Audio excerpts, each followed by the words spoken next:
अस्सलाम वालेकुम everyone, welcome back to my channel easy learning. आज हमारा जो टॉपिक है वो है लेक्चर नंबर 23 स्टैट का।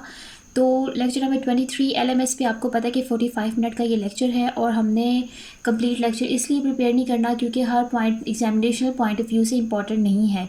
तो इस वीडियो में हम कोशिश करेंगे सिर्फ उन पॉइंट्स को क्लियर करने की जो कि आपके एग्जामिनेशनल पॉइंट ऑफ व्यू से इंपॉर्टेंट है, और वीडियो के एंड में मैं आपको बताऊंगी कि इस टॉपिक में से कौन सा क्वेश्चन एग्जाम में किस तरह से आपको पूछा जा सकता है। तो चलिए अपनी वीडियो को स्टार्ट करते हैं।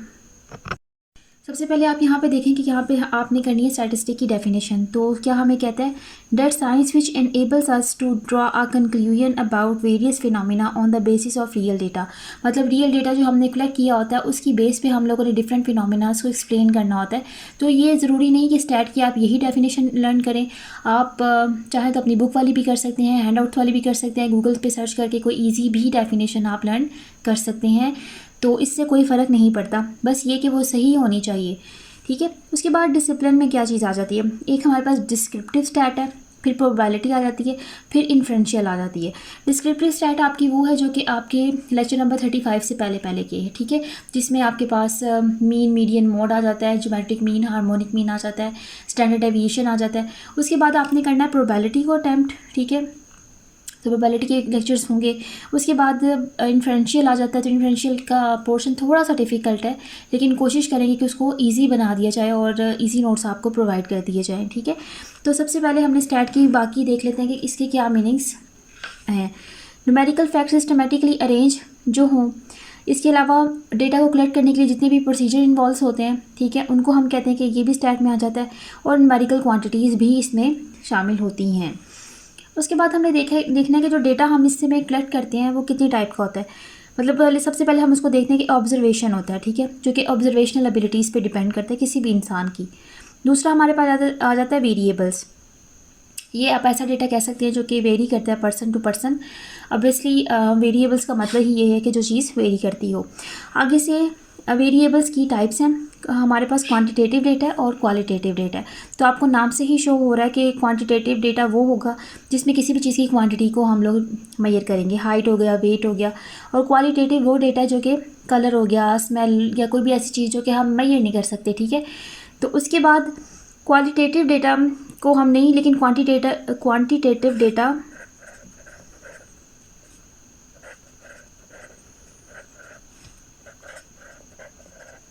इसके आगे से हमारे पास दो टाइप्स हैं, ठीक है। एक हमारे पास है डिस्क्रीट और एक हमारे पास है कॉन्टीन्यूस। डिस्क्रीट वो डेटा है जो कि आप जिसमें क्लियर एक जंप नज़र आया, आपको इसमें एक गैप प्रेजेंट होता है बिटवीन द वैल्यूज़। इसकी एग्जांपल आप ये ले सकते हैं कि फॉर एग्जांपल आपके सिबलिंग्स हैं, तो 2 ब्रो हैं 1 सिस है, तो हम हमेशा यही कहेंगे कि 2 ब्रो एंड 1 सिस है, कभी हम ये नहीं कह सकते कि 2.5 ब्रो है, ठीक है। तो इसमें हमेशा वैल्यूज़ में क्लियर जंप नज़र आएगा। उसके बाद कॉन्टीन्यूस डेटा होता है जो कि हमेशा कॉन्टीन्यूस वैल्यू शो करता है। इसमें वेट आ जाता है, जैसे कि किसी का वेट 40.2 है, किसी का 40.1 भी हो सकता है। तो इस तरह से डिफरेंट आप इसमें वैल्यूज़ को मेजर कर सकते हैं। इसके बाद आगे चलते हैं। नेक्स्ट इस टॉपिक में जो चीज़ इंपॉर्टेंट है वो है मेजरमेंट स्केल्स के बारे में आपने पढ़ना है, ठीक है। तो मेजरमेंट स्केल्स हमें क्या बताता है कि assigning of numbers to observation of objects and scaling is a process of measuring, ठीक है। तो हम किसी भी चीज़ को मेजर करने के लिए हम एक स्केलिंग का प्रोसेस यूज़ करते हैं, ठीक है। इसमें अब डिफरेंट टाइप के स्केल्स हैं, हम 1 बाय 1 इनको कर लेते हैं, ठीक है। आपने हमेशा ये बात फिर से मैं आपको बता देती हूँ कि ज़रूरी नहीं कि आपने इन स्केल्स की डेफिनेशंस अपने हैंडआउट्स में से करनी है, कहीं से भी आपको राइट और करेक्ट डेफिनेशन मिलती है, इजी लगती है, आप तो उसको कर सकते हैं। बाकी कॉन्सेप्ट मैं आपको यहाँ से इसका बता देती हूँ। नॉमिनल स्केल है, नॉमिनल स्केल हमें क्लासिफिकेशन बताता है किसी भी ऑब्जेक्ट्स की या इंडिविजुअल की ग्रुपिंग उसमें हमने करनी होती है। फॉर एग्ज़ाम्पल अगर आपको कोई कभी पम्फलेट एक दिया जाता है उसको फिल करने के लिए, तो उसमें क्वेश्चन है कि हु आर यू, तो आप उसमें से अपनी पसंद का मेल या फीमेल चूज़ करेंगे, मुस्लिम या नॉन मुस्लिम कैटेगरी को चूज़ कर सकते हैं, ठीक है। तो इस किस्म के स्केल हम लोग डिफरेंट कंपनीज़ में यूज़ किए जाते हैं। उसके बाद हमारे पास नेक्स्ट आ जाता है ऑर्डिनल स्केल। ये इससे ज़रा हाई लेवल का स्केल होता है। इसमें हमने क्लासिफिकेशन के अलावा कैटेगराइजेशन भी करनी होती है, ठीक है, और रैंकिंग भी हमने इसमें बतानी है। जो सबसे इंपॉर्टेंट बात है और डिफरेंट है वो इस स्केल में रैंकिंग का काम है। तो फॉर एग्ज़ाम्पल रैंकिंग अब क्या है कि हमने किसी भी क्लास के स्टूडेंट्स को कहा है कि आप अपनी पसंद से सब्जेक्ट चूज़ करें जो कि आपको अपनी वे में अच्छे लगते हैं। तो वो क्या करता है कि सबसे पहले बायो को चूज़ कर लेता है, सेकंड पे वो केमिस्ट्री को चूज़ करता है, थर्ड पे वो मैथ्स को करता है, और अपनी प्रेफरेंस की बेस पे, अपनी चॉइस की बेस पे वो इन सब्जेक्ट्स को चूज़ कर लेता है। तो इस तरह के स्केल्स को हम कहते हैं कि ये ऑर्डिनल स्केल्स हैं, ठीक है। नेक्स्ट हमारे पास आ जाता है इंटरवल स्केल।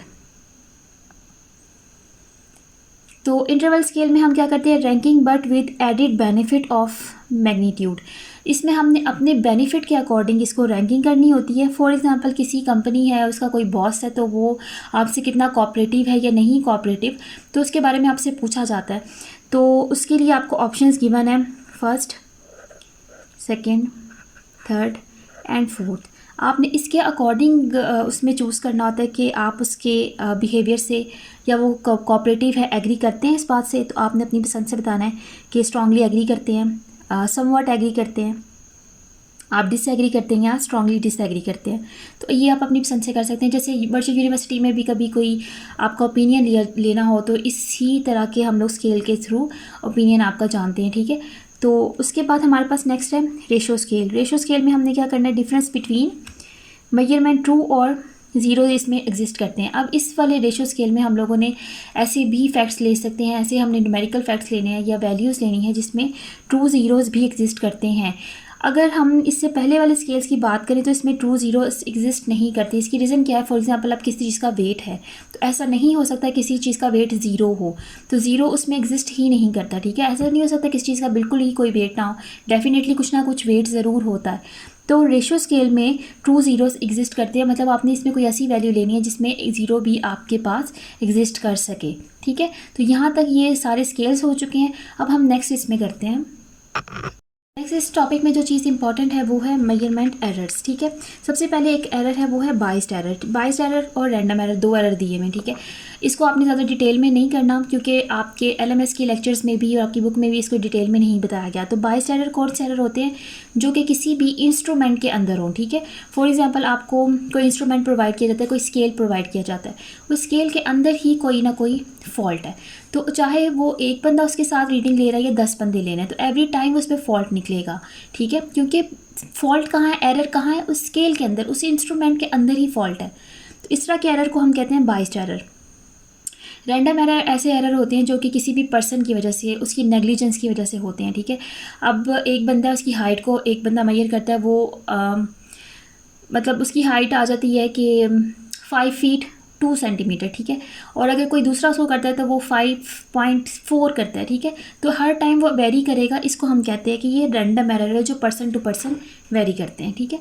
उसके बाद हमारे पास है पॉपुलेशन। पॉपुलेशन और सैम्पल, बार बार ये वर्ड आपको स्टैटिस्टिक में यूज़ करने को मिलेगा, इसलिए इसको जानना आपके लिए बहुत ज़्यादा ज़रूरी है कि पॉपुलेशन क्या है, सैम्पल क्या है। एक कलेक्शन किसी भी इंडिविजुअल की आइटम्स की जो कि हमने अंडर कंसिड्रेशन रखनी है, ठीक है, जिसके ऊपर काम हो रहा है, जिसके ऊपर क्वेश्चन है, जिसके ऊपर न्यूमेरिकल्स है, उसको हम कहते हैं पॉपुलेशन, जो कि एक ग्रुप है, ठीक है। और दूसरी तरफ हमारे पास आ जाता है सैम्पल। सैम्पल किसी भी पॉपुलेशन का एक पार्ट है, एक यूनिट है, एक इकाई है जिसको लेके आगे हम काम करते हैं। तो ये हमारा यहाँ तक 23 जो आपका लेक्चर है वो कंप्लीट हो चुका है। तो अब इसमें आ जाती है, अच्छा, अब यहाँ पे ये चीज़ आ जाती है कि आपने अपने एग्जामिनेशन पॉइंट ऑफ व्यू से क्या क्या चीज़ प्रिपेयर करनी है। तो सबसे पहले इसमें आपसे पूछा जा सकता है कि डिस्क्रीट और कॉन्टीन्यूज़ आपको MCQs आ सकते हैं कि आपको कोई वैल्यूज़ दी जाएंगी और उसमें से आपने बताना है कि क्या ये एक डिस्क्रीट वैल्यू है या आपके पास ये कॉन्टीन्यूज़ है। दूसरा, इसमें किसी भी स्केल 2 देकर उसको आपसे डेफिनेशन पूछी जा सकती है शॉर्ट क्वेश्चन में। और उसके बाद आपके लिए जो चीज़ इंपॉर्टेंट है वो है मेजरमेंट एरर की डेफिनेशंस आपको आनी चाहिए। ये 2020 में ये जो हमारे एग्ज़ाम्स हुए थे, ठीक है, सितंबर वाले, उसमें ये क्वेश्चन आया था बाइस्ड एरर का और रैंडम एरर का, ये अप टू डेट में है। उसके बाद पॉपुलेशन और सैम्पल का आपको ज़रूर पता होना चाहिए क्योंकि ये आपके वर्ड आगे बार बार यूज़ होने हैं, तो आपको ये कॉन्सेप्ट क्लियर होना चाहिए। इसी के साथ ये वीडियो एंड हो जाती है। अगर आपको ये वीडियो पसंद आई तो इसको लाइक करें, मेरे चैनल को सब्सक्राइब करें for more videos. Thank you so much. अल्लाह हाफ़िज़।